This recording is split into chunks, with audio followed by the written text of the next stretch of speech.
Welcome, Barbara. Thank you very much for joining me today. I know that you are one of the presenters for the 32nd Annual New York State Foster Care and Adoption Conference that's coming up in May.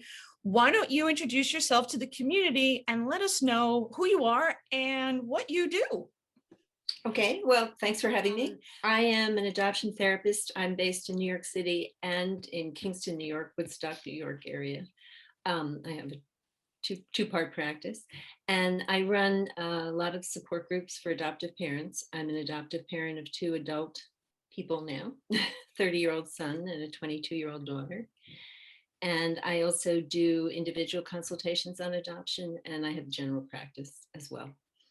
What brought you to your career? A lot of people that I interview have something that kind of drove them to it, or what brought you to this career? Well, I was already a practicing therapist and social worker when I adopted my children, but my children brought me to trying to understand more about adoption so I could understand them and help them. What do you feel is something that you find that you're teaching over the years or supporting over the years that a lot of people don't realize when it comes to adoption and foster care and support? Well, I think the popular sort of general narrative about adoption is that it's a wonderful thing and everybody's so lucky and it's a great solution to a problem. And what gets left out of that narrative is the losses that everybody experiences in adoption, and all the secrets in adoption and all the things that our children are afraid to say to us because they're afraid to hurt our feelings, and the things that we don't realize are going on. Is that why I see on your bio here, you also speak with infertility, about infertility and stuff? Is that do you feel that that's they connect in some way? Because of obviously a lot of people are going through infertility like myself. We had a lot of losses ourselves getting to our journey. Yes, many adoptive parents, probably most, came to adoption because of some fertility issue, but not all. Obviously, there's the LGBTQ community, and there are single moms who've adopted, and maybe some. I have one single dad in one of my groups, but there are losses certainly from infertility, and then everyone has experienced loss in their life. So I think that's a great point of reference for understanding our children, because they experienced a fundamental loss at the beginning of their life, which is to lose their biological family. At the conference, you're going to present something called, correct me if I'm wrong, Best Practices for Parents of Adopted Teens and Young Adults. Why do you feel that you want to focus on adopted teens and the young adults? Well, I think in adolescence, a lot of things erupt that are adoption related. Not that adopted kids don't express some of their distress earlier on in life, they certainly do, but I think the fundamental issue, it's one of the 7 core issues of adoption, of identity, becomes a huge one in adolescence. That's one of the developmental tasks of adolescence, and I think it's at that point that parents are often really searching for answers and help and problems and ways to connect to their children and ride out the storm, because I think it is the storm that one has to ride out and survive.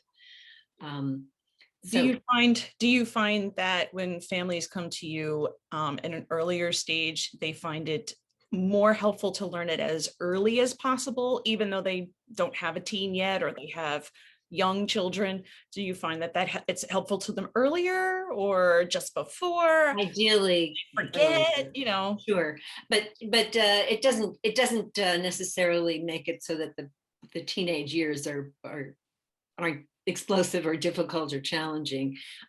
Teenage years are that way in most kids, adopted or otherwise. But the more I think that kids feel their adoption has been understood, the more they'll be able to talk about it in those years or understand it as perhaps part of what they're experiencing and going through.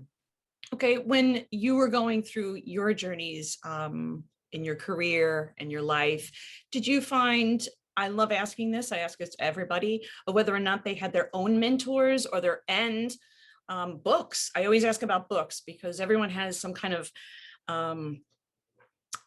book that they really like to recommend or felt that they helped them. Yeah, well, you said that, I pulled out a pile. There you go.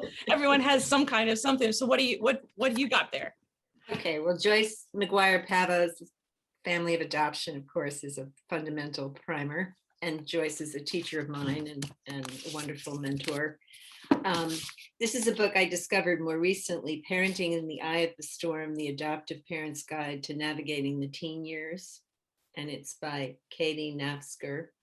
And I think it's brilliant. And it's a slender volume, but it's action-packed and very helpful for parents in the teen years. And I think being adopted, the lifelong search for self, is also just a fundamental primer and has great stuff in it. And I pulled this one because I just interviewed another social worker. She picked that one as well. So yeah, I think that's a great one. Okay, what was the last one? The last one is one that I'm in. It's an anthology. It's called It's Not About You, Understanding Adoption, Search and Reunion and Open Adoption. And I have a chapter in it about talking to your kids about difficult things in adoption. Yeah. Awesome. Well, I would pick that one too if I was in it. So yeah, I do a little plug for myself. Hey, why not? Give a little bit. I know you mentioned the 7 fundamental core issues of adoption and stuff, but give a little bit of a synopsis of what you're going to be focusing on during this workshop, and why is it important for people to come to see this workshop? Well, what I've developed with a co-leader, Donna Hyatt, who's been leading one of my groups with me and who's also an educator, is what we're calling the adoption paradigm. So we've blended together the 7 core issues of adoption and some of the symptoms and behaviors and difficulties that people face with each of those issues, and how they connect to a model of trauma and how adoption causes some trauma in kids. Just the act of being adopted, the losses involved, the issues that they confront often present as symptoms of trauma. And I think if you can help parents understand how these behaviors are signaling, what they're signaling, you can respond to them better and more, not react, but respond.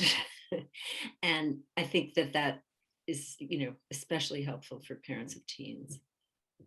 Because sometimes the behavior is so, why are they acting this way? What is the meaning of this? What's the communication in the behavior? I think that's what I really focus on trying to help parents understand.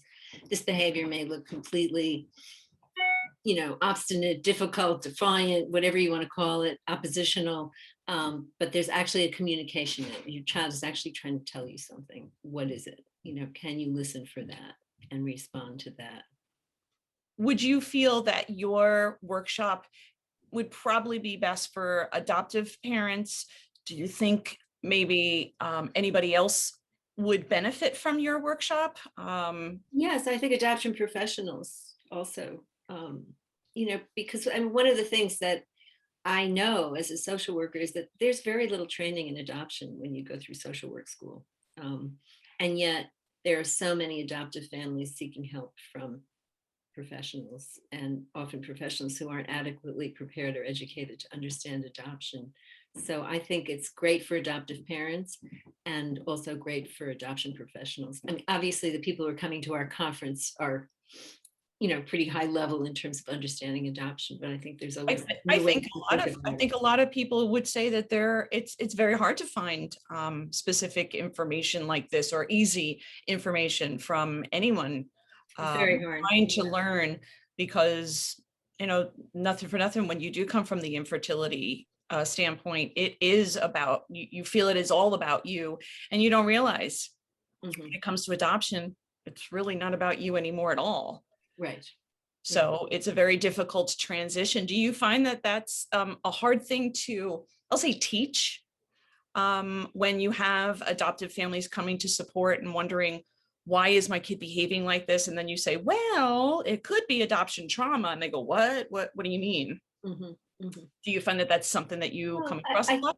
I think what's hard, and I get this feedback a lot, is, why are you being so negative? And I think it's not that I mean to be negative, but that, we're confronted with real problems and need real solutions. And I think when we find real solutions, it's very positive, and the outcomes have a much better chance of being positive if we can learn to listen to our children and hear what they're truly saying.